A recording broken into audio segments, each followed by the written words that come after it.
Can you say us both in?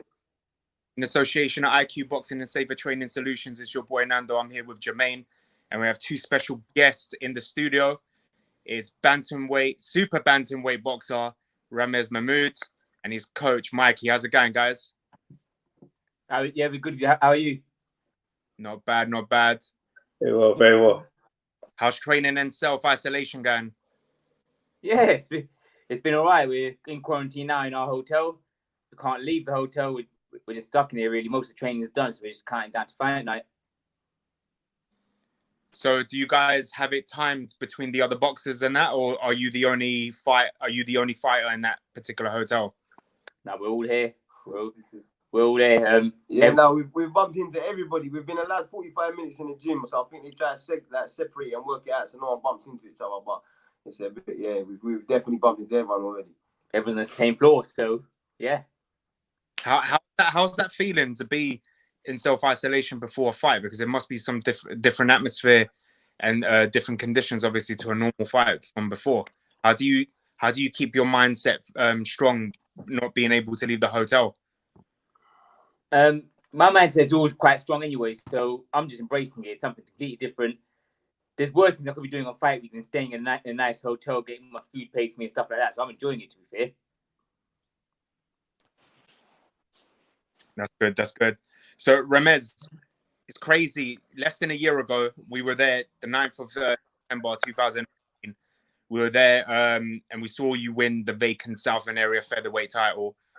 Jermaine was to my right that night. He was standing there. He said, this guy, he's something special.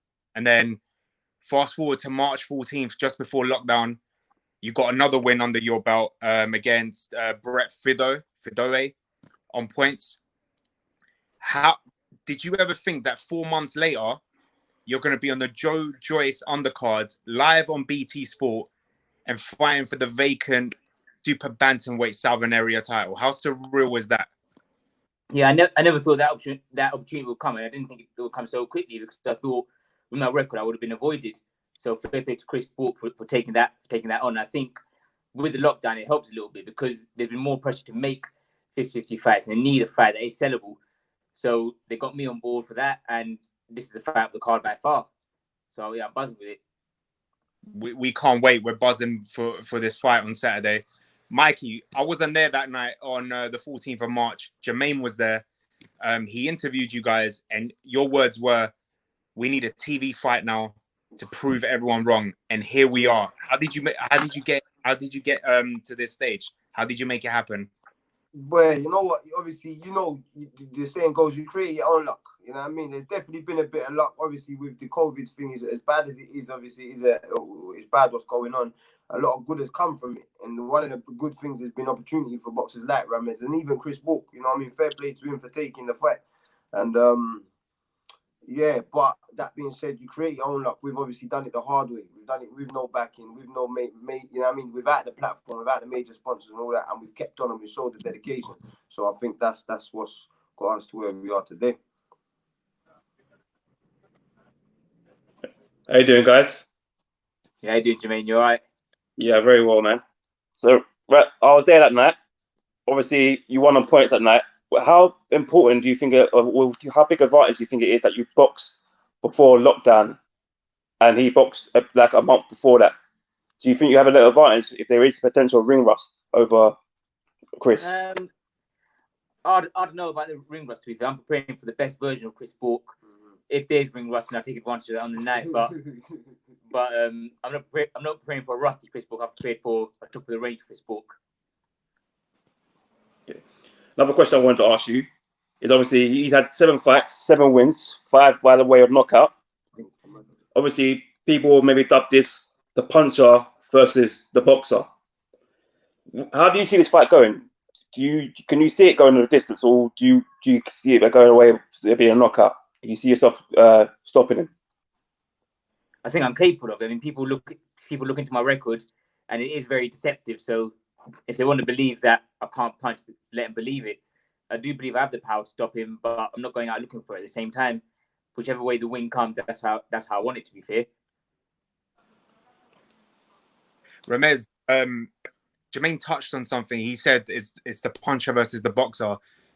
Speaking of advantage, your opponent has never gone past the fourth round before. He's never even boxed past the. I think he done 6. I think he done 6. He's done 1-6. He had a 6 round. And he's done a couple 6s and 4s, but I think the other opponents where he knocked out were within the 4 rounds. But the fact that you have boxed at least 3-4 fights, 10 rounders, and this is his first ever 10 rounder, do you think you have that advantage that you have that under your belt? Yeah, I've got the 10 round distance under my belt, and it is a lot different doing it on the night than doing it in the gym. You know, I've done plenty of 10 rounds in the gym, but doing it for that first time under the lights was completely different. So I do have that on him, but at the same time, I'm not overly relying on him not being able to do this. Being able to do that, I'm prepared for it as if he has done that distance plenty of times, because you never know, he might have prepared immaculately and he might be really fit and do the 10 rounds well. So I've got to rely on other things to beat him.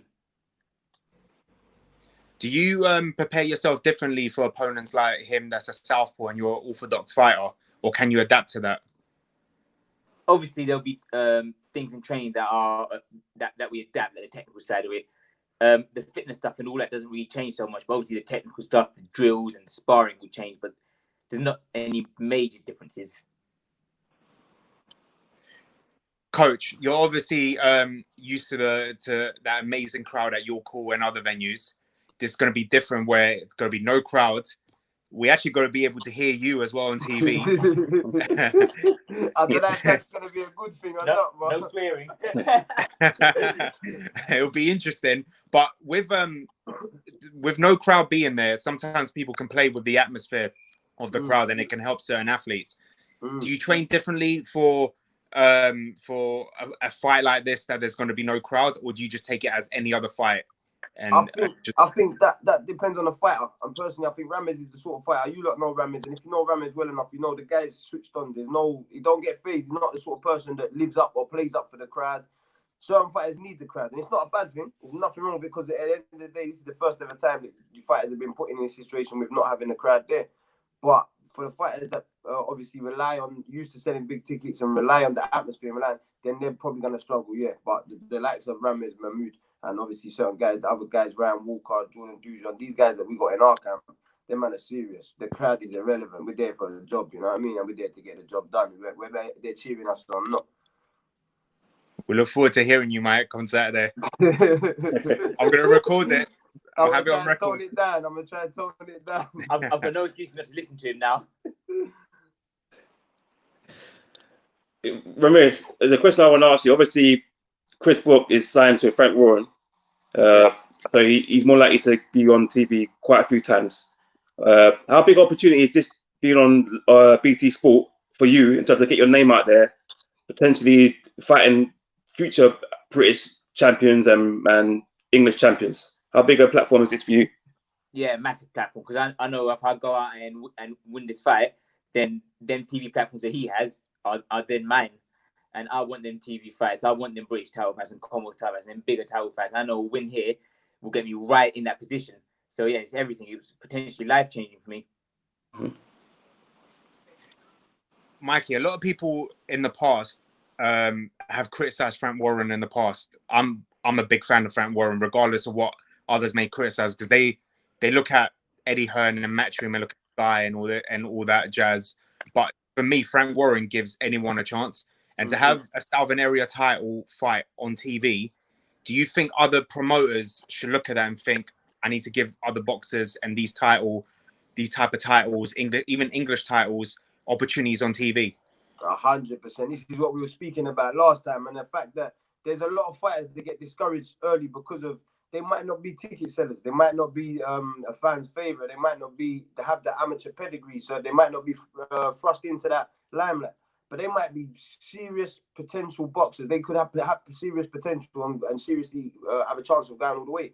But you would get discouraged if you're not really getting the platform. And then you're even getting fighters that's getting pulled from fights because they're not selling tickets. So it's very easy to get discouraged from that. So hopefully this, on the back end of this, the couple fights that Frank Warren's put in place, and even Matchroom have put some of theirs, which obviously they're putting more 50-50 fights on. Hopefully on the back end of this, boxing does see that this is a good thing and a positive for boxing in general. Having these, and one thing I want to say in regards to the Iman Bourke fight, the fact that you're throwing 2 undefeated fighters in together at this time in their career is only going to benefit both of them. And win, lose or draw, whatever happens, if they both get their head down and get back to the gym and go straight back to work, I'm 100% sure you'll see both of them again, hopefully competing at another British level, European level.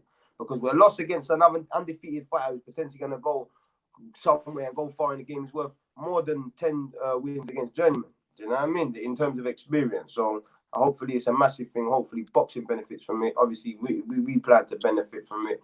And hopefully you see them building on the back end of this. 100%. Even for a world title, you never know. A future rematch for a world title in the future. This is it. I mean, you talk like I actually the James Ago and George Groves example.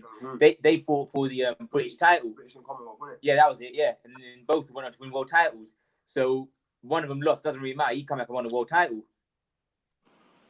100%. Ramez, I wanted to ask you something. Your nickname is the mathematician, right? Mathematician, yeah. If you win this, are you gonna get a t-shirt say 1 + 1 = 2 belts? Yeah.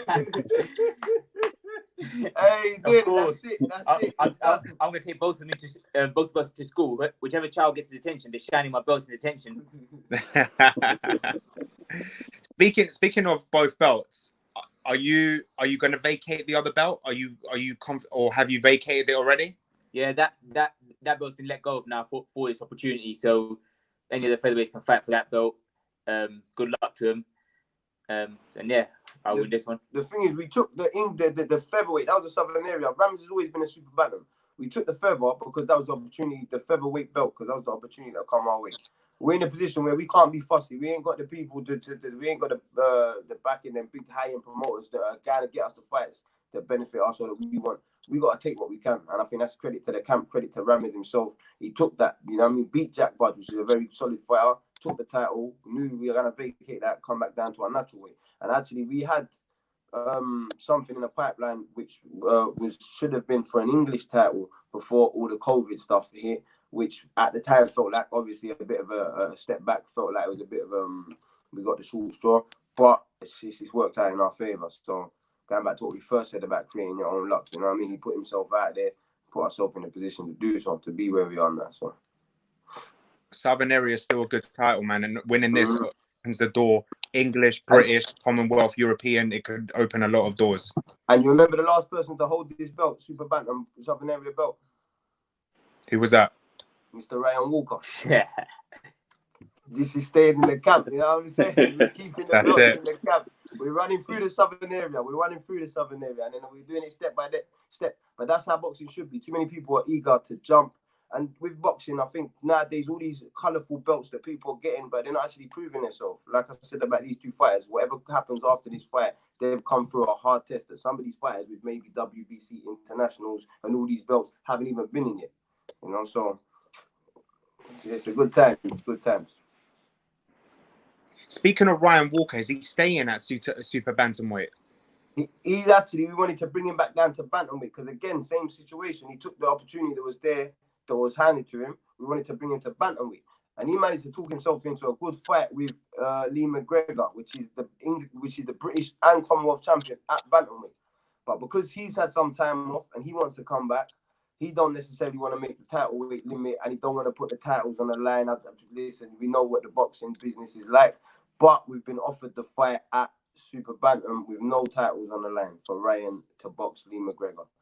Has that been announced yet? That's been announced, yeah. That's been announced, yeah. That's in August. August, I believe August 25th. Towards the last week of August, Ram will be boxing, but it won't have the titles on the line. But obviously, you know, Ryan is already a champion. Lee McGregor's British and Commonwealth champion, so they're already champions with or without the belts on the line. You know. That's another TV fight, right? That is MTK. So I believe they do their streaming. And I also believe it gets viewed on ESPN in America, so a massive platform. Massive platform again. As well. Serious platform, yeah. That's it. It's a very massive platform. But another question I wanted to ask you, obviously, you touched on about it earlier, about unbeaten fighters fighting unbeaten fighters. And what we had talked about is, obviously, pre-lockdown, some fighters that can't fight fighters from overseas, so they'll be looking to fight British fighters, British fighters. How important is a fight like this one going to open the doors for potential more British fights happening between all weight divisions? Me personally, again, I think it's massive because I hope on the back end of this that people that are obviously running boxing, the main promoters, main managers, the boards themselves, they realize this is actually going to benefit the boxers. It's going to benefit boxing in England, English boxing. It can only benefit everybody involved from our point of view. You know what I mean? The journeymen, they come over, they earn their money, they go about their business. You build a fighter to 10-0 without even having a serious fight. So I think the game's gone in a way where you touched down on Eddie Hearn, the way he's changed game and done things. I think there's a lot of publicity side of boxing now, where people just want to build up the public viewing of them rather than the actual boxing of the man. But then what happens is they get to a certain level, they get in a fight that everyone, as far as the public is concerned, it's a one-sided fight. They're gonna go win it easy, and they come unstuck. But the truth is, they've never really been in a proper fight. You know what I mean? The public can very easily be fooled by these promoters that be feeding them the journeyman. And it's I don't think it's beneficial for anybody involved, really. You got to have your journeyman, you got to learn your craft. But I think sometimes, you know what I mean, you got to take these things. This is boxing at the end of the day. This is boxing. It's a hard man sport. You know what I mean? It's for someone that wants to get in there and prove themselves. And you got a lot of people that are willing to get in there against the best and test themselves. And they're the ones that you want to watch out for. Ramez, obviously, I'm one to never advise a boxer to overlook his opponent. A lot of professionals in the have made that mistake. But you get the W on Saturday. Is there anyone you got your eye on? Well, prior to me actually getting the Chris Bourke fight, I was mentioning Brad Foster's name in every interview. He boxed the other week and won his British title outright. So I think he's going to probably vacate and move on. So there's a chance that the British title at Super Bantamweight goes vacant. So provided everything goes all right this weekend, that's the belt that I'll be hunting down. See, the thing is, when you're talking about specific boxers, I think with Ramez and even majority of people in the camp we train with, it's nothing personal. There's no personal agenda. There's no one setting out for anyone in particular. We just want whoever's got the belts. We want whoever's going to get us to them belts. So if you've got them belts, we're calling you out, and it's not personal. It's not like we don't like you or we're disrespecting you or we think we can beat you. Obviously, we think we'll beat everyone in our way, but it's just the fact that if you're where we want to, you've got what we want. We got to call you out, you know.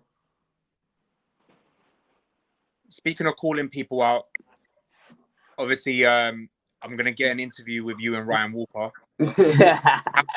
How serious is he about Sonny Edwards?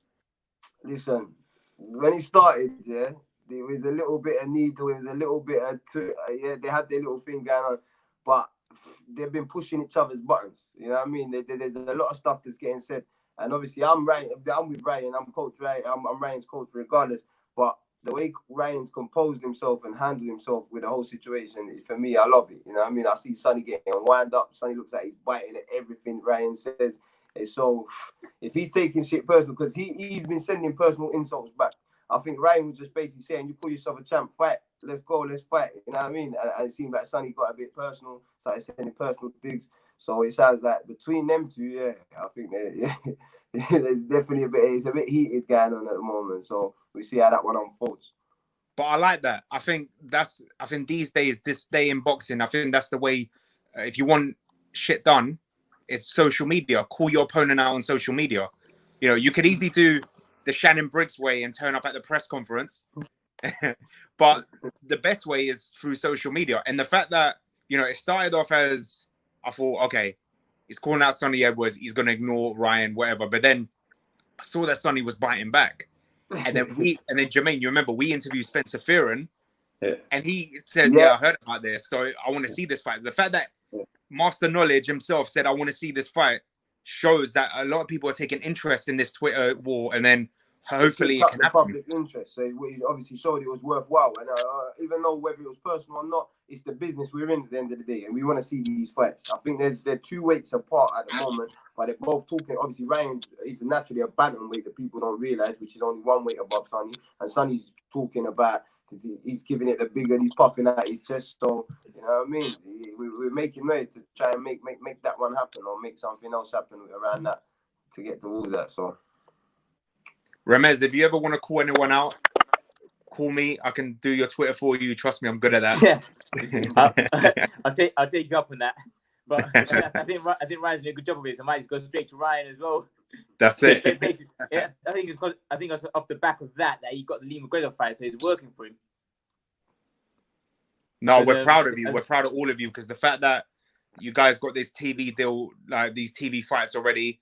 You know, you said it back in March, and now look at it. 4 months later, you got it. It just shows hard work pays off. Yeah, exactly that. And it's nice to have in the camp because man and Ryan saw big fights come at the same time, so we're spurring each other on. And we still got Jordan there in camp as well. He's seeing us on the stage now as well, so he's pushing him on at the same time. So it's just a good mood in camp overall. Speaking of Jordan, great talent, a good boxer for the future as well. Is there any news on any fights for him? At the moment, he's obviously in that kind of way. He's waiting around. Hopefully, a door opens the way it has for Ryan and Ramez. He's obviously he has a lot going on outside of boxing. He's a busy man with work and he works hard, but he stays ready. He's always ready. And at the moment, listen, we're now in the hotel room with the whole of the Frank Warren team. So he knows, listen, everyone knows, we make noise where we go. You know what I mean? So I'm going to be banging on Frank's door. Whoever the man that needs to hear and the man that makes these fights and the man that puts the shows together, we're saying, listen, we got fighters back there. You know what I mean? We've got these two plus Jordan. We've also got a good few other boxers around us. Raring to go, man. I'm telling you, the mood in our camp right now, the vibe in our camp, it couldn't be better. It couldn't be bigger. Everyone's itching. And the fact that we're seeing like we're reaping the fruits of our labor now. We're seeing the outcome of all the hard work we've done. So it's just giving us motivation to keep going, to keep pushing, to go even harder. We've done it through the point of not having really nothing. Right now we're getting opportunities. So this training right now is easy. Jordan's ready. I'm telling you, if Frank called up and said, I need someone to jump in, a welterweight to jump in, 6-rounder, 50-50 fight against an undefeated fighter in 2 weeks' time, we're there. We look forward to that. I hope that opportunity comes as well. Obviously, Frank's got a big card at the O2 on the 24th of October. Me and Jermaine are going to be there. Hopefully, if there's a crowd, Dubois, Joyce. And I'm sure there's space on that card. Hopefully, we can see Ryan versus Sonny, Ramez for the vacant British title. And Jordan on his first ever live televised. Imagine it, you know what I mean? But you got to dream big. You got to aim for it. You know, that's what you got to aspire to. So that's what we're aiming for. And you know, that's it. God willing, hard work, you'll get there. Thank you, brother. Thank you, lads. Thank you. No problem. Obviously, this Saturday, live on BT Sport. Ramez, you're going to be there. Do you know what time your fight is going to be? I'm not sure yet. I think it might be like bang in the middle of the card somewhere. So I read it was scheduled at about 9 o'clock. Scheduled, but you got to keep out. I believe there's only 5 fights on, so it's not. They're quite well set out. They have specific times. I think they have half an hour slots in between where they have a little break to clean out the ring and do all that madness they're doing.